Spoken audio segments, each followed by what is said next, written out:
Hello, friends and patriots. It's Sean from SGT Report here, and back on the line is our good friend Mark S Mann. Mark, welcome. Hey, Sean. How are you? I'm doing good. I'm back on from NRA show recently, and a lot of stuff going on. A lot of things happening real fast. Mark, the reason I wanted to have you on, and thanks so much for joining us, is I want to talk with you and get your perspective on this Adam Kokesh July 4th D.C. gun march. I also want to talk to you about the open mic that the New Jersey state senators fell victim for, and what they said was confiscation, confiscation, confiscation is what we need. Why don't we talk about the Adam Kokesh July 4th D.C. gun march first? I've got some concerns about it. I think you do too. Why don't you give us your big picture take? Do you think it's a good idea, or do you think it's a very, very dangerous, slippery slope, bad idea? I think that in principle, it's a great idea, but I have some serious concerns about how it could end up. And the first thing I want to say, Sean, is that I've listened to a few of Adam's shows, and when he's been picked up talking about other stuff on YouTube and things like that. And I have to say, I respect his service. I respect his courage. I respect his dedication. I respect the fact that he's willing to put himself at personal risk legally in terms of being prosecuted for doing something like this. But the thing that I'm worried about is that we could see some sort of anti-gun agent provocateur planted in the crowd, which could turn this event into a violent altercation. The powers that be would love nothing more than for something like that to occur. Wouldn't you agree? No, I totally agree, and that's my concern too. I guess my question for you, though, as a law enforcement agent, as a cop, what is the legal letter of the law? Why not have a march with unloaded weapons? Why not let that be the big idea? Why do you think he's taking this very dangerous step of having a loaded weapons march and really essentially pushing the establishment to take action? I don't know, but I will say this. Laws regarding transportation of firearms differ from state to state. And I have to imagine that in D.C., they're probably a bit more stringent than in other places in the United States. But I will say that when you go to a lot of places, a lot of states, especially states that would be more restrictive, the law is always that the weapon has to be unloaded. It's hard to show criminal intent for something like that, but I think the problem that we have with the D.C. situation is they know he's coming, okay, and he's given a long lead time as far as what his plans are and what his intentions are, and he's giving them a long time to prepare. And I think you have to do that in order to file appropriate permits for protests and stuff like that. But the problem with that is that it also gives them time to formulate what charges they're going to pull people on and what charges they're going to arrest people on, and how they're going to go about making that legally defensible for themselves. So, to me, I understand why he's doing that. I understand he wants to be provocative. I think he wants to instill a little fear in the powers that be, and I think that's great. But the problem with that is that given the political climate, you look at what's happening, you add hostile law enforcement to the mix and loaded weapons, and, you could easily have a situation which could spiral out of control.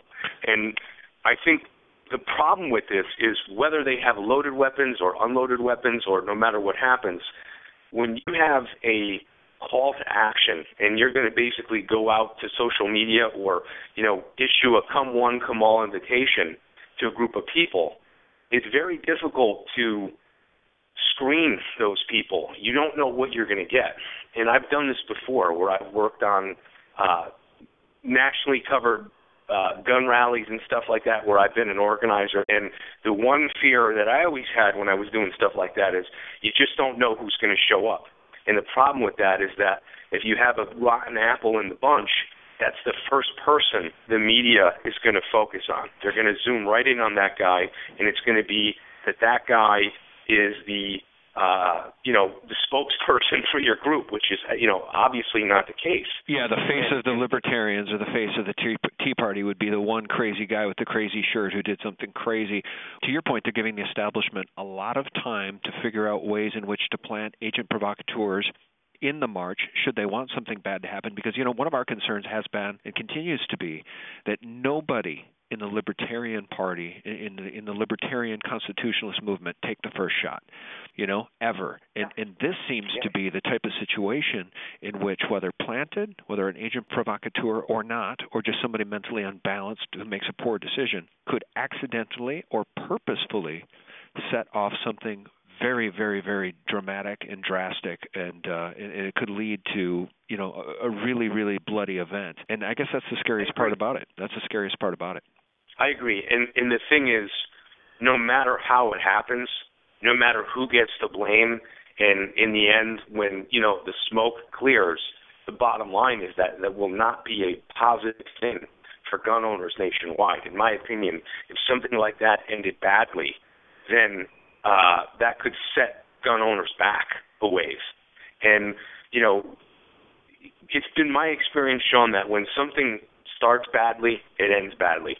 And when you look at what's happening with the response by this female top cop in the D.C. area, she's basically telling him, if you do this, it's going to be a problem.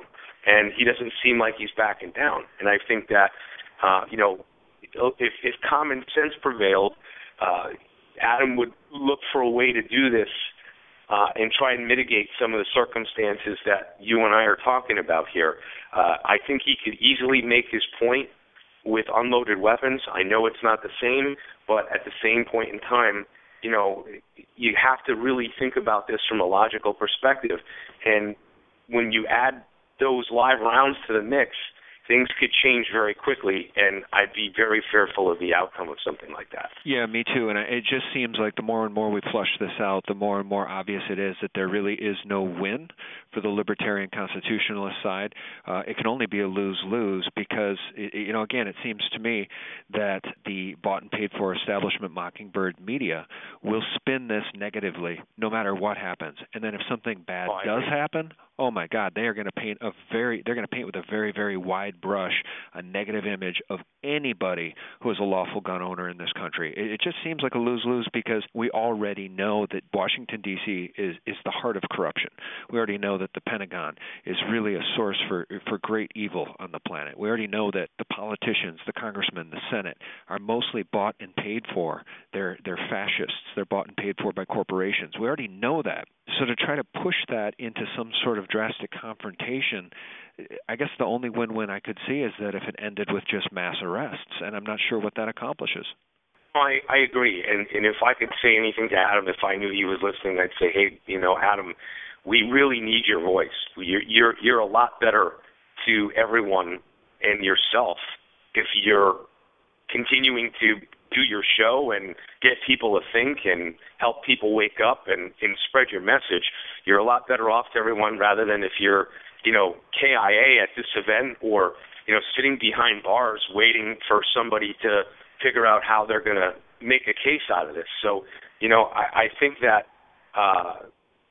if he had a chance to rethink this and do it in a way without making it look like he was backing down, and the way I would do it is just take the live rounds out of the equation, and I think that would probably solve a lot of the problems that we're talking about. Yeah.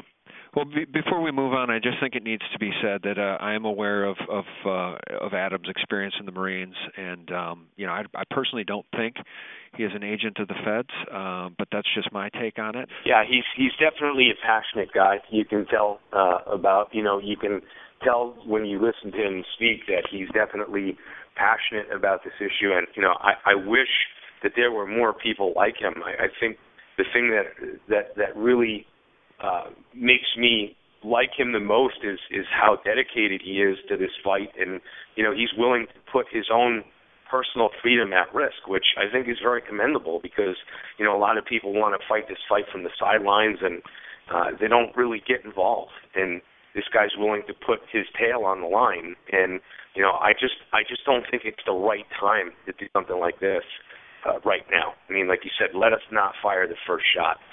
That's right. Well, and we already know that really the enemy of the Constitution and the Bill of Rights has already fired the first shot, at least symbolically, as they try to confiscate weapons. I know that you have your back up against that over there in Connecticut. New Jersey is another place, New York State. We posted a piece at SGT Report on May 11th titled New Jersey Gun Confiscation Bombshell. New Jersey Senators' disdain for lawful gun owners revealed by Hot Mike following May 9th gun debate hearing. And I know you read this and you're passionate about this. You have some comments about it, Mark, but let me just recap for the audience. This came to us by way of a friend of SGT Report named Sue from New Jersey. And what was said on this Hot Mike following this gun debate hearing, where in theory the New Jersey senators were having a balanced hearing as they debated on whether or not to introduce gun confiscation legislation. This is what was recorded on the live mic, and I quote, "We needed a bill that was going to confiscate. And of course it goes on from there, but they're all Democrats, and they all clearly want to confiscate the guns of the law-abiding people of New Jersey. And it's just more than anybody should take at this point. Yeah, I mean, the thing that I'm really thankful is that there are people out there who know how to get this information to the right people, such as yourself, so these people can be exposed. And again, thank you to Sue. I think we should try and encourage people as much as possible to come forth with that stuff, because if anything, it shows what the real attitude of these people are when they think no one's looking and listening. You're absolutely right, and with credit to the Association of New Jersey Rifle and Pistol Clubs, they're the ones that put out the press release on this, and Sue picked up on it and got it to us, and it just goes to show that the real news and information, the real source for truth, and real journalism is coming from the alternative media, because you're not going to see this report on Fox News or CNN or MSNBC. No, I agree, and the thing that I take out of it, Sean, is when you see something like this happen, what more proof do people need when it comes down to this stuff? That these, quote, lawmakers, and I use that term condescendingly, as you know, that they have their opinions and their agendas, and they don't care about your rights. They don't care about anything that you have to say. And on a positive note, to try and spin this in a positive way, what I would like to say is that when people attend these meetings and hearings about whether it's gun issues or taxes or whatever they're passionate about, okay, when you have a group of like-minded people like that getting together to address their locally elected officials, we have to change things up a bit. We can't keep doing the same thing over and over and expecting a different result. People need to change their tactics when they attend these meetings. They need to turn the mic back on the lawmakers and use that as an opportunity to talk to like-minded patriots about what they intend to do in their area as far as strategy, how they intend to deal with certain things. The powers that be are calling the meeting or telling you that there's going to be a meeting, but that doesn't mean you have to play by their agenda. I've said many times over and over that I think the gun rights issue will be hardest fought in individual states because of states' rights issues. And, you and I both know that climate, that anti-gun climate, does not exist all over the United States. And can you imagine the backlash from the public if, the women who were caught saying that stuff did that in a pro-gun state like Texas or Arizona or, just anywhere else where people respect the Second Amendment? There'd be hell to pay. But there's really no outrage. Yeah, well, there might be localized outrage in New Jersey and, in the alternative media, but I'll tell you what the real problem is, and Sue hits the nail on the head here when she says this was essentially one of these, quote, fake gun control hearings in New Jersey, where they pretend to listen but pass the legislation anyway. And she's exactly right. That's the problem with our country and our government in general, is that the government has turned its back on the people. There's a million examples of it, and, they don't care what the people want. And why is that? Well, it's because it's a fascist government bought and paid for by the corporations. The politicians are owned by entities that are not the people. And, that is the heart of tyranny, when the government no longer represents the people, even though it's supposedly a representative government. And anybody paying attention knows that now. And that's the real problem. These people need to be voted out. kicked out of office on their asses, and we need to get real libertarians, real constitutionalists, real founding fathers, quality people in those offices. Well, how should we wrap this up, Mark? I should probably let you get going. How would you like to wrap this up? Well, I want to thank everyone for all their support, and thank you again for the voice that you've given me. If anybody wants to reach me, you can reach me at Mark, M-A-R-K, the letter S, M-A-N-N, Mark S Mann, the number 4, and the word truth, Mark S Mann, the number 4, truth, at yahoo.com. And if there's something that you want to talk to me about, if there's anything that you want me to dig into, or you want me to maybe do some article on, I'd be happy to entertain suggestions. I really appreciate the comments that people make, and I'm glad that people enjoy the stuff that I've been doing for you. Yeah, I really appreciate the comments, too. I really do appreciate those valued, trusted people who are coming back time and time again and creating a really healthy forum and an exchange of ideas. I think it's really, really rewarding, and it is for me, and I just want to express my gratitude to everybody for, stopping by the website, sgtreport.com or thelibertymill.com, and I also want to say thank you for sharing this information with others. Mark, thanks so much for your time. I really do appreciate it, and we will stay in touch.